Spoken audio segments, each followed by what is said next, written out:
আসসালামু আলাইকুম গাইস। আজকে শুক্রবার, আর শুক্রবারে জুমার নামাজ মিস করা যাবে না, কারণ জুমা মিস করলে জিলাপি পাবো না। তো আজকের মিশনের নাম ঠিক সময়ে জুমার নামাজ ধরা, কারণ সব সময় জুমার নামাজে আমার দেরি হয়ে যায়। এই মিশনের সাথী হচ্ছে আমার ডান হাত লিমন, আর ওকে দেখলে মনে হয় পৃথিবীর সবচেয়ে শান্ত আর নিরীহ ছেলে ওই, কিন্তু ওর মাথা ভর্তি যা চলে। যাই হোক, লিমন নাকি গুগল ম্যাপের থেকেও কম সময়ে শর্টকাট চিনে। তো 4 মিনিট ধরে ওর দেখানো পথ ধরে আমরা বাঙ্গা রাস্তা আর আঁকাবাঁকা রাস্তার ঝাঁকুনি কাটছি।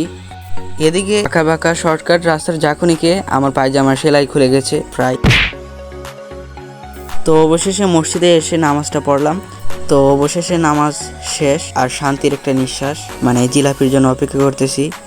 তারপর জিলাপি বিতরণ শুরু হয়ে যায়, তারপর আমিও লাইনে দাঁড়িয়ে জিলাপি নিলাম। তো আজকে শুক্রবারে জিলাপি স্পেশাল বিনোদন ব্লগটা এখানেই শেষ।